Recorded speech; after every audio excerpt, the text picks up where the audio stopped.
Hello, welcome back to Chicago's Morning Answer. I can't have headphones on and this hat at the same time.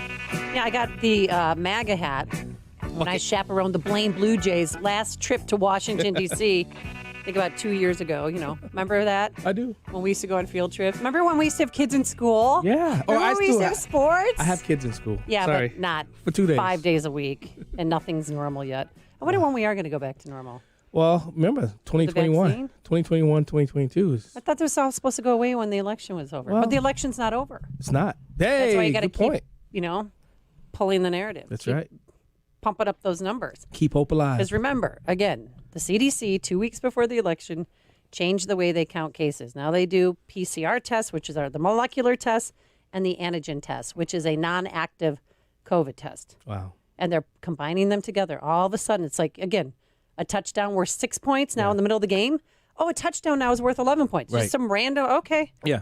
And we sit Some there and we arbitrary take it. number that they get to dictate what it is. Yes. But the good news was Pfizer. They came up with a vaccine that is 90% effective. So if the data holds steady, it will be as solid as a vaccine for chickenpox, which is 92%, the measles, 97% effective. So this is good news. How convenient, though. And the stock market reacted. With that, let's join our good friend. Welcome back to the show, Stephen Moore, noted economist, Wall Street Journal columnist, and author of Trumponomics Inside the America First Plan to Revive Our Economy, an all-around good guy. Hello, Stephen Moore. How are you? Hi, Amy. I just have one thing to say to you this morning. What? Happy birthday to you. Oh, God. Happy birthday to That was like you. Marilyn Monroe. Keep going. Are you 40 yet? Oh, that, 54? see? Look at you go. I'm 35. No, I'm 29. I was going to say you 29. I'm just glad I had the big one last year, if you know what I mean, so I didn't have to worry about it. But Stephen Moore, your alma mater, New Trier, they're going back to hybrid learning today. Wow. Big It's move. only mid-November. I know. This has been, as you know, this has been a claw in my throat for months and months and months and months. I mean, this is so absurd that the schools are not fully open to parents who want to send their kids to school, and it's been so bad. I have two teenage kids, who are doing the virtual learning. And Amy, I get, every time I go downstairs in the basement, make sure they're studying. You know what they're doing? They're playing computer games. I know. So are mine. Or yesterday I caught my 15-year-old on the computer, in the Zoom chat, and then he had his phone there checking out sports scores. That's my son. I'm like, ugh. And plus, I don't know if they have this in Illinois, but where we live, everybody, it's all pass-fail now. And everybody's above average, right? Mm-hmm. And so they're not being graded on anything. And so it's really an outrage because kids aren't learning much. And, if you're a 9, 10, 12, 14-year-old and you spend a whole year without schooling, that is very negative long-term consequences for our kids. And my feeling is about this, I think we've talked about this before, but it's important. If parents don't feel like it's safe to send their kids to school, they have every right to, in my opinion, to withhold their kids from school. But most 3 million votes, this election was decided by about 60,000 votes. So that's 0.006 or something %.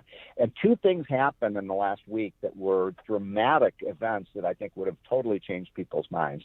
Number one, on Friday, we got the biggest blockbuster report on jobs. We got almost 1 million private sector jobs added, wage gains, every industry from manufacturing to construction to even leisure and hospitality saw big gains. The economy is on a super V-shaped recovery right now. And of course, the other thing was the vaccine announcement. Now, Amy, I don't have any doubt that these trial results came back many, many weeks ago. And I think Pfizer, was it Pfizer or which company? Pfizer. And Pfizer, the CEO refused to take any money from America, any tax dollars. Yeah, which is awesome. This is a triumph, ladies and gentlemen. This is another point.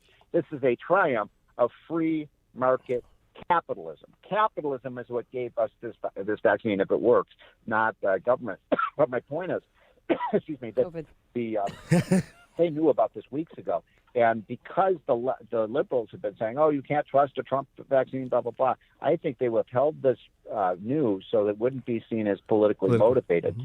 But it would have changed people's minds, no question about it. Yeah, Trump tweeted out because, the mainstream media, where's Trump? He's been hiding. Yeah. He tweeted out yesterday, watch for massive ballot counting abuse.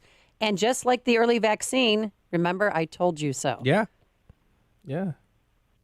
Well, we're now in a situation. I talked to some of my friends at the White House yesterday, where it's looking bleak for the president. It's really, really close. I mean, you can't believe how close these races are. Some of them, with millions of votes in some states, counted, really, 5,000, 10,000 votes separating them. And I do think we have a chance of winning Arizona. In Arizona, people are really pissed off at Fox News. They called Arizona on election night for Trump. Right now, it's within 0.0001% or something. Yeah, but they did it. So if Arizona flips, if Arizona flips, I'm sorry, go on. I'm sorry. If Arizona flips, then Trump it needs one state, and you know what state that is? Pennsylvania. It's Pennsylvania, and that's the one that is. There looks like there was a lot of irregularities. I'm not going to use the word fraud, but the question is whether Trump can prove it, and in time, because I think that the states certify these elections. It's December 5th or something like that. So the clock is moving against Trump as well. So North Carolina and Alaska, I heard, are going to be called for Trump on Friday. Woo! Yes. Who the 3 electoral votes in Alaska? Well, it takes a while because people, use and their did they main call transportation the is Senate race there. That's a big one too. They have not. They have not. Okay.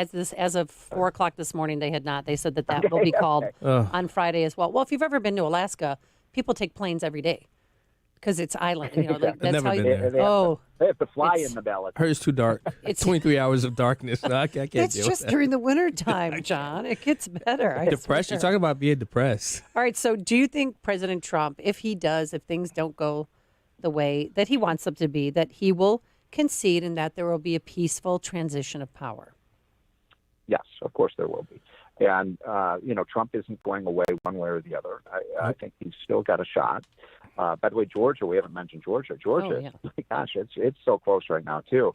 So Trump, I think Trump will be the front runner for the Republicans in 2024. I agree. I'm not saying he's going to win the nomination or that he's going to run again, but I think, he created a massive movement. The really interesting thing about this election is that remember a few weeks ago, Amy, we were talking on the show about the blue wave. Remember that? Mm-hmm. Blue wave. Democrats are going to win everywhere. And instead of a blue wave, it was actually a red wave. Even in Illinois, Republicans. Oh, yeah. We had Even state in, reps and state California. senators that flipped to red. Exactly. And by the Dick way, Durbin only I got gotta ask you 52% of the vote, which That's is shocking. was very close on having a runoff. And so what's really interesting is that we're hearing, I think it was when I was in high school, Amy, like 35, 40 years ago, Madigan was the Speaker of the House. I believe he's the longest speaker. Yes, he is. The longest speaker in the history of the United States of any chamber in America. And we're hearing rumors that Madigan may be through. Is that true? Well, Dick Durbin and Governor Pritzker both said it's time for him to step down, but he replied, no thanks. Yeah. His email from his spokesperson was, we're fine, nothing to see here. Illinois needs term limits. Yes, we do. You think, Stephen Moore? All right, so if Biden prevails, what's going to happen to the stock market? Should everybody cash out? First of all, I have to confess to people, just for a full disclosure, I pulled all my money out of the stock market 2 weeks ago, and ever since then, the market's gone through the roof. So I might not be the best person, but look, I think on balance, the other thing that happened, this gets to the red wave, is that two or 3 weeks ago, everybody thought that you were going to get, Democrats winning everything, running the table in the Senate. Right now, it looks as though Republicans are likely to hold the Senate. We've got those 2 seats in Georgia that are, have the runoff. So that means that some of the worst policies that Biden wants, there's checks and balances. That's the ingeniousness of our system. And it means we're not going to have a Green New Deal. It means we're not going to have Medicare for all. It means they're not going to end the filibuster. It means that they're not going to pack the court. It means that they're not going to have the massive tax increase. And I think there was just the reason I got it wrong on the stock market. I thought Republicans were lose the Senate. It looks like they've held it.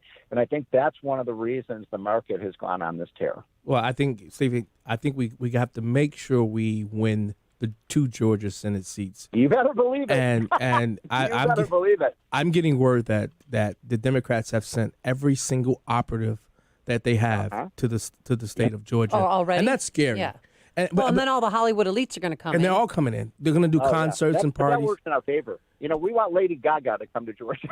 Well, Lady Gaga went with Biden to Philadelphia. Yeah. The day before the election, which I thought was. But you're right. The word is the Democrats may spend, because they want their progressive agenda. The only way to get that is when those two seats. Are you guys sitting down? They may spend $1 billion in those two races. $1 billion. I don't even know how you spend $1 billion in Georgia.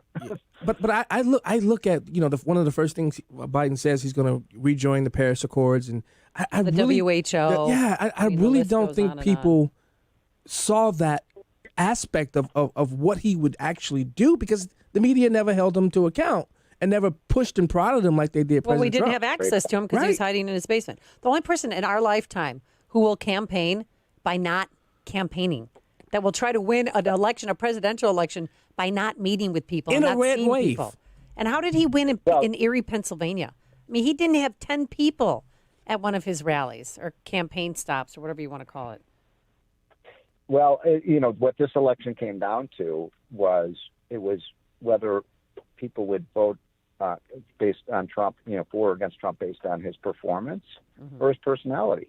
And in the end, if Trump loses, it's because people will have discounted his incredible performance on the economy. Even people who voted for Biden agree that he's better on the economy. But I think people, like friends of mine who, especially women, Amy, they couldn't pull that lever for Trump, even though they agreed with his policies. They just didn't like the way he acted. And look, I'm a Trump guy. Even sometimes I don't like the way he acts. Oh, I didn't either. Same here. I liked how he handled COVID, but I didn't like his attitude about COVID. Yeah, me too. That was a little too, and you can't take that back. Once that's out there, you can't reel it back in. I still have hope. All right, Stephen Moore, always a pleasure having you on, and we'll talk to you next week. Happy birthday and happy Veterans Day to our great, great, great veterans who served our great, great country. Thank you. And Stephen Moore joined us on our turnkey.pro answer line. Before you see it on TV, share it on Facebook, or read about it in the paper. Hear it here first. This is Chicago's Morning Answer on AM 560. The Answer. Balance of Nature's fruits and vegetables in a capsule, changing the world one life at a time.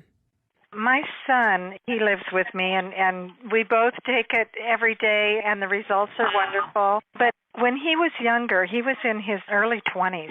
We went skiing, and he had a skiing incident where his big toe on his right foot, the nail got injured, and he lost the toenail. It came back really weird and ugly, and it's been that way for the last 30 years.